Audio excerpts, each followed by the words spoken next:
The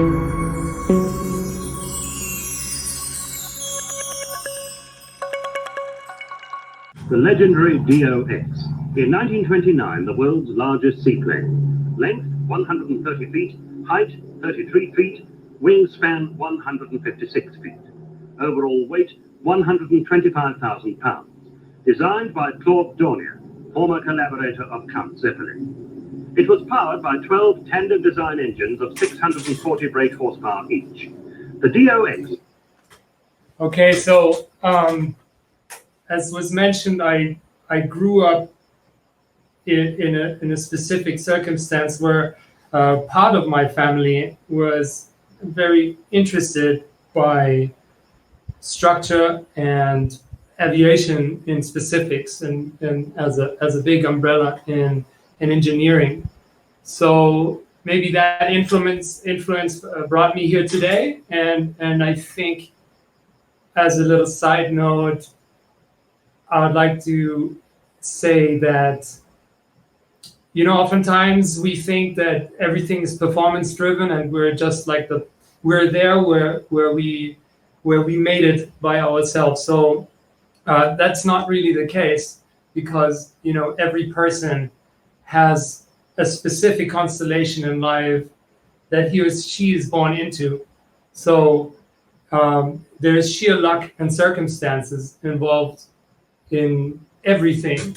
So we tend to think that everything's based on talent and the own power of manifestation and manifest your universe and stuff like that. So with that being said, I'm very grateful to have had some influence, and from my mother's side, she is an artist and a teacher, and she taught me a lot. And my dad's an inventor, and he does all type of crazy things. So here I am, try to make my own or establish my own domain by simply my aunt having told me, well, before you don't do anything, maybe try to study architecture. And so I didn't have anything in mind about architecture. It didn't specifically interest me, and I would haven't even dreamed about the opportunities given by, the surrounding, and in this case now Indonesia and Bali and all the people that trust in this experiment, and so I'd like to, share gratitude to that before we jump in. So I'm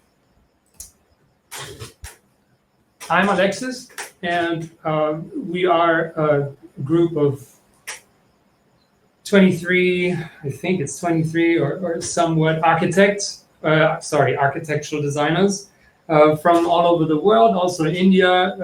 Anurag, if you hear this, hey, so he's back there, hopefully coming to Bali soon, and many places around the globe. So it's a tiny little studio with a high fertile ground for experimentation.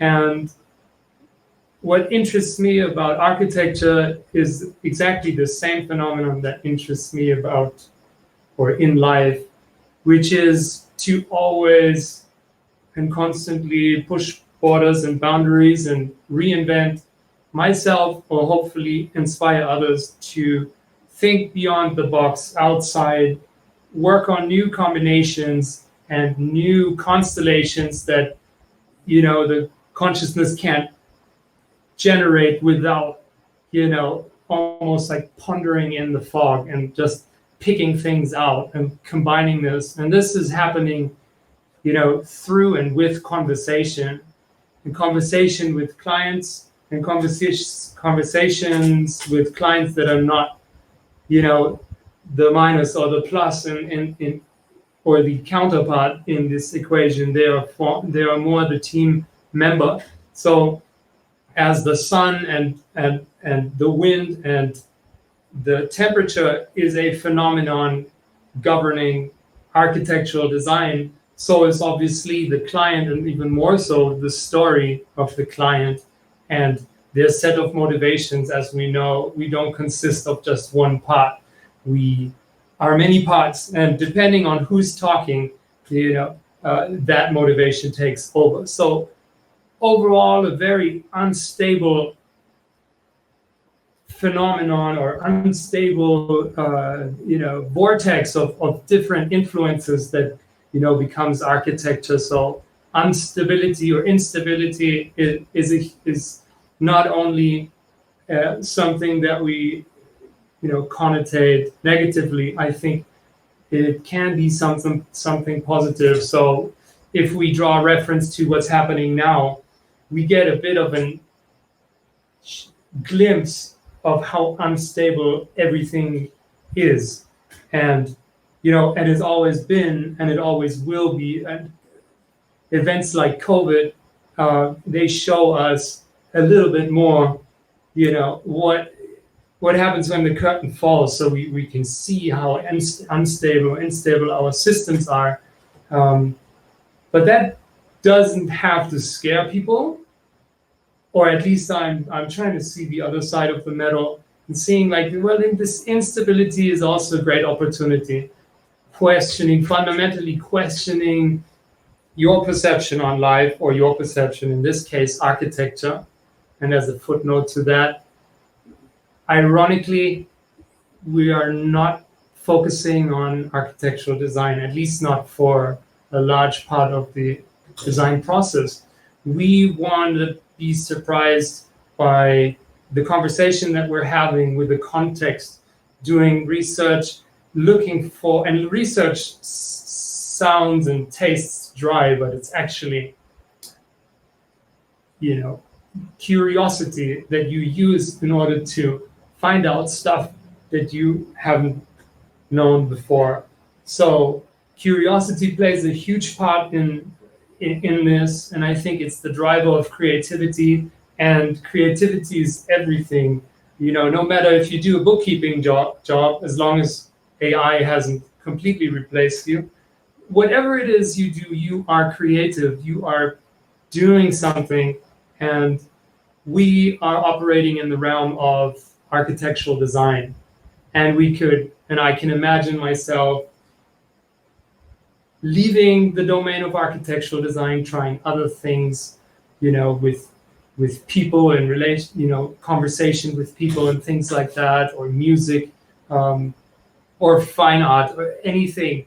I believe that whatever discipline that you are in, there's always the same blueprint embedded in everything that you are doing. So what my thought about this way of doing architectural design is to remain free and remain unconstrained.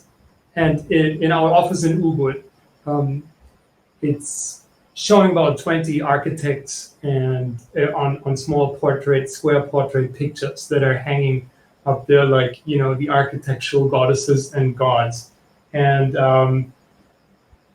what fascinated me was that every one of them seemed to have fit into one era, and they were building up their canonical reference. They were building up their body of work, and they tried to oftentimes try to shape their significance or their style, or something that would be recognizable. You could recognize a Frank Lloyd Wright. For sure, you will recognize a Mies van der Rohe, because he's done only one building over his entire lifespan. And other architects that were so, I should say, desperately maybe trying to find their own style. And maybe we're exactly not trying that. Maybe if Frank Lloyd Wright and Mies and Zaha and all these people were martial arts, then I would like to try mixed martial arts. Downloading whatever is appropriate at any given time. Maybe somebody that did that was a little bit Philip Johnson. So he tried to morph his perception on things. So over the course of his life, and maybe because he was so rich and he could just like afford to try out everything, and he was a great lobbyist, so he did a lot of networking, and so he was also probably lucky, and he was in this term meritocracy, it was not solely based on performance, right? So but that's a huge topic. We can talk on the next symposium about meritocracy. But let's go into some of those projects, so I can try to explain you what the thoughts, what the drivers were, and maybe you get the gist of what it is that I was trying to say in the last 7 minutes or so. So here's our website. It shows a cross section of the projects that we have produced over the last 7 years or 6 years. A lot of them didn't make it. A lot of them are still pending, and that's why there's a mix of renders and realized projects. So let's start with, which one should we start?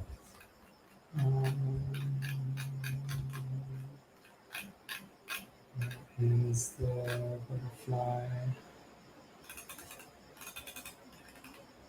butterfly. So this house is in the outskirts of Ubud, like in the center of Bali, and why I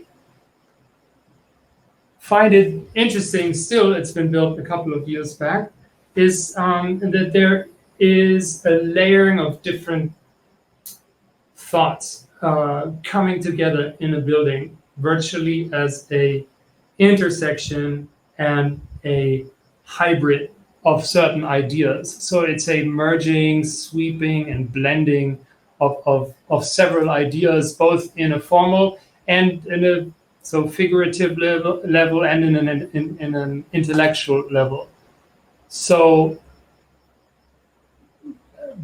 Benno and Carlo and I were talking about how could we do something that is becoming a symbol where you can demonstrate what we all love, meaning sometimes we want to be together, sometimes we want to be alone. So the space of together versus the space of alone. So the idea was, and I'm gonna just have to snip, just a second, snipping to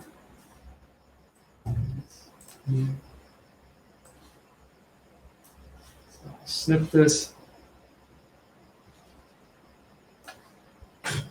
and so I can draw on this. So the idea was that there are two buildings, right?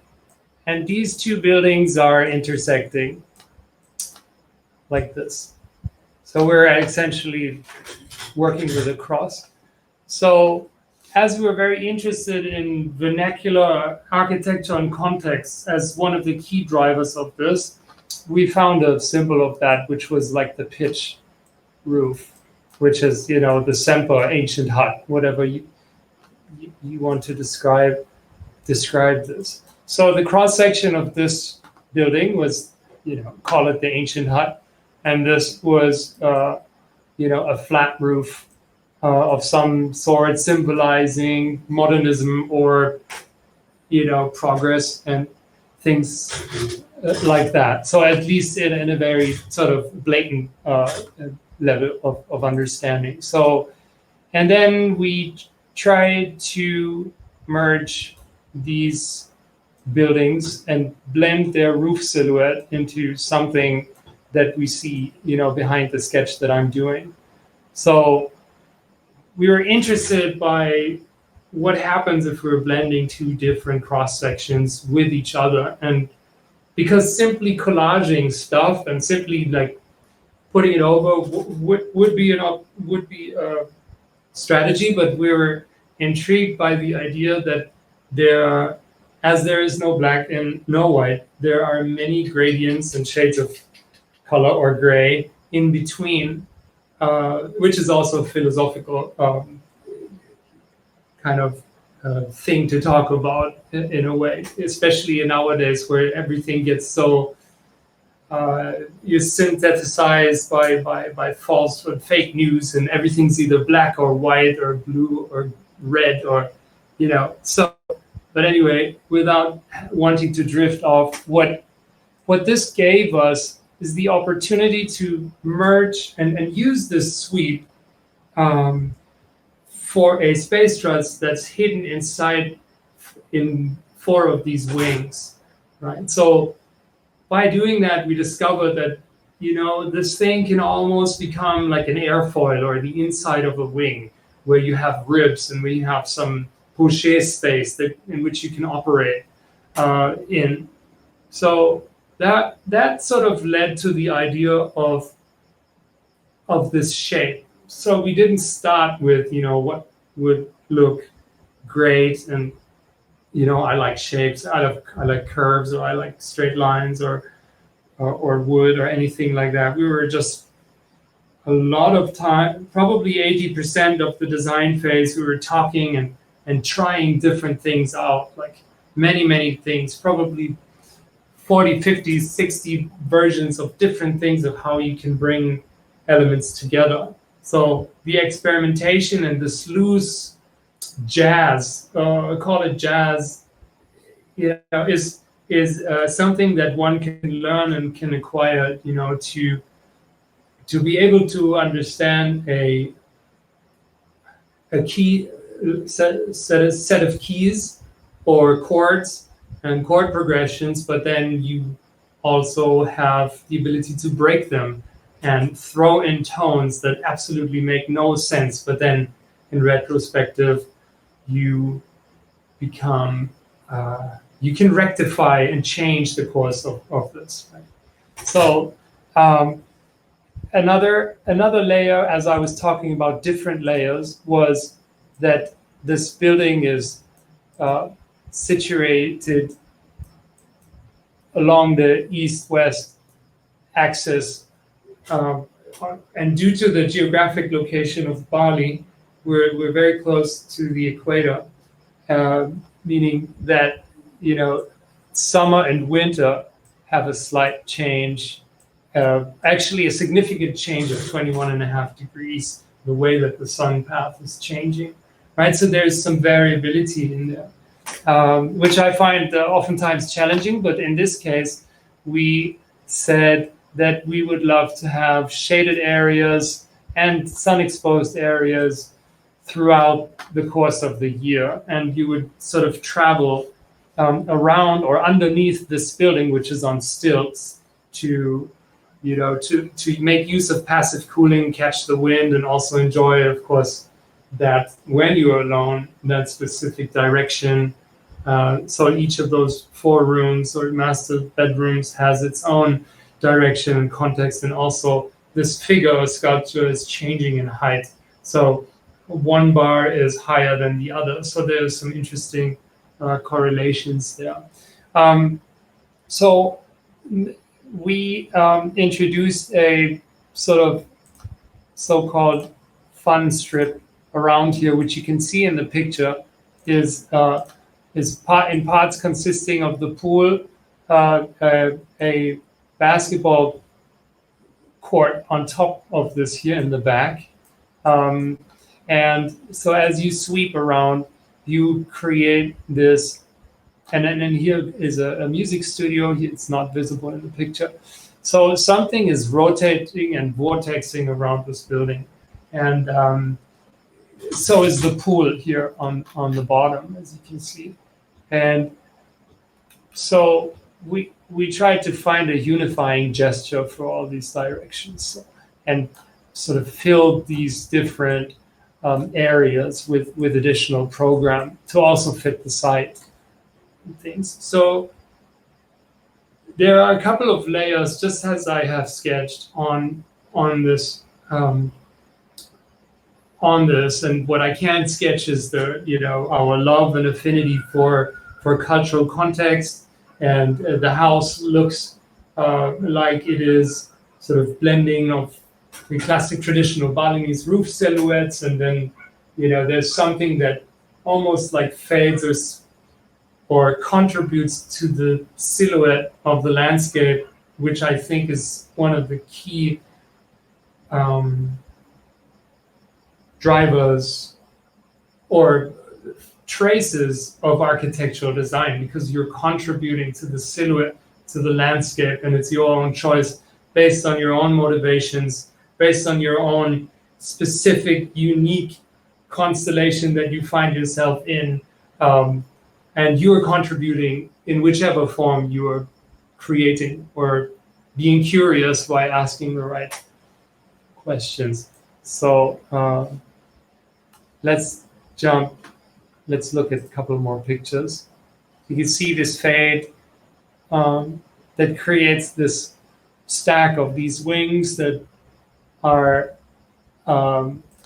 interestingly enough, morphing something that is rustic with something that is contemporary, call it, for the lack of a better term, something that would, be shown maybe in a magazine or something.